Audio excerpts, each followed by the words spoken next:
तो आज बच्चों मैं आपको कुछ मध्य प्रदेश की वन संपदा के बारे में बताने जा रही हूँ, जो कि लेखक हैं शशांक मणि पांडे। इन्होंने बहुत अच्छे तरीके से कई ऐसे राष्ट्रीय अभयारण्य के बारे में बताया है जिनके बारे में हम लोग जनरली नहीं जानते थे, जैसे कि पन्ना का राष्ट्रीय अभयारण्य है, फिर संजय टाइगर अभयारण्य है सीधी का, फॉसिल राष्ट्रीय उद्यान है डिंडोरी का, और डायनासोर जीवाश्म राष्ट्रीय उद्यान है धार का।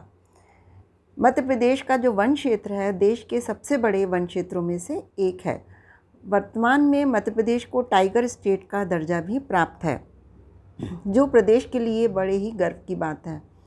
भारत पर्यावरण संरक्षण की दिशा में विश्व का प्रतिनिधित्व कर रहा है और यहाँ पे विपुल वन संपदा से समृद्ध है। मध्य प्रदेश की धरती जो है वन संपदा और जैव विविधता से परिपूर्ण है। प्रदेश में वन एवं वन्य जीवों के संरक्षण एवं संवर्धन के लिए लगातार कार्य किए जा रहे हैं। पन्ना राष्ट्रीय अभयारण्य, जो कि पन्ना में स्थित है, इसको मंदिरों का शहर भी कहा जाता है और यहाँ पर हीरे की खदानों के लिए भी यह फेमस है।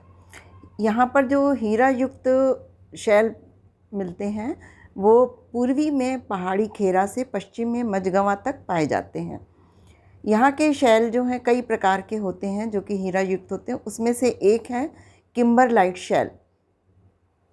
पन्ना की खदानों में से हीरे का उत्खनन बराबर होता रहता है और ये इसके लिए बहुत अधिक फेमस है। दूसरा है संजय टाइगर अभयारण्य सीधी। संजय टाइगर रिजर्व जो है सीधी जिले में स्थित है। यह जैव विविधता यानी बायोडायवर्सिटी के लिए प्रसिद्ध है।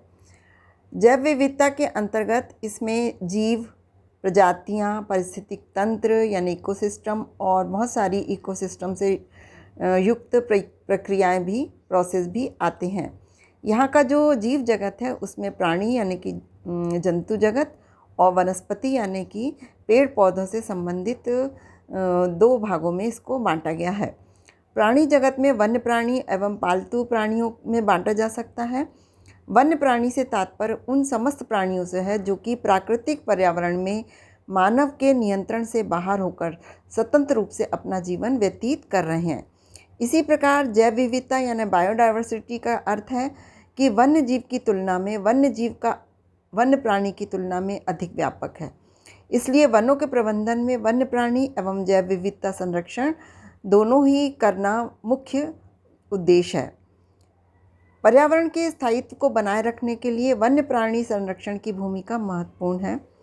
वन्य प्राणी एक दूसरे के वन एवं वन्य प्राणी एक दूसरे के पूरक हैं। जहां राष्ट्रीय उद्यान और अभयारण्य के अंतर्गत 10% क्षेत्र एवं 1/4 वन्य प्राणी है, वहीं शेष 90% वन क्षेत्र में विद्यमान 3/4 वन्य प्राणियों का प्रबंधन क्षेत्रीय वन मंडलों का दायित्व है।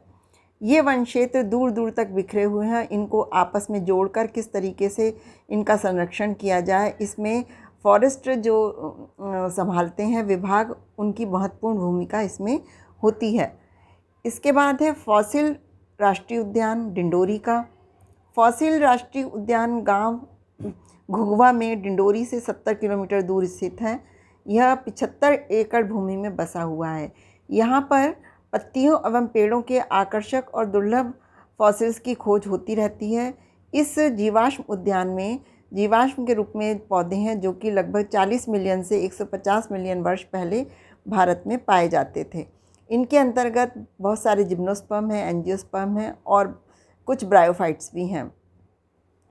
ये जो गोंडवाना भूमि में भी इनको बांटा गया है और ये जीवाश्म जुरैसिक या क्रिटेशियस काल के माने जा रहे हैं। डायनासोर जीवाश्म राष्ट्रीय उद्यान धार में है। धार जिले में लगभग 6.5 करोड़ वर्ष पुराने प्राचीन दुर्लभ डायनासोर जीवाश्मों की प्राप्ति हुई है। इसी के कारण यह इकोसिस्टम प्राणी यानी कि एनिमल्स के लिए, पेड़ पौधों के लिए और जियोलॉजिकल साइंस के लिए, प्राणी वैज्ञानिकों के लिए और जीवाश्म की दृष्टि से बहुत ही महत्वपूर्ण है। यह क्षेत्र वर्ष 2011 में डायनासोर जीवाश्म राष्ट्रीय उद्यान के रूप में विकसित किया गया। यह पहाड़ी एवं समतल भूमि में तैयार किया गया है। इसे मुख्यतः दक्षिणी उष्णकटिबंधीय शुष्क पर्णपाती वनों की श्रेणी में रखा गया है। धन्यवाद।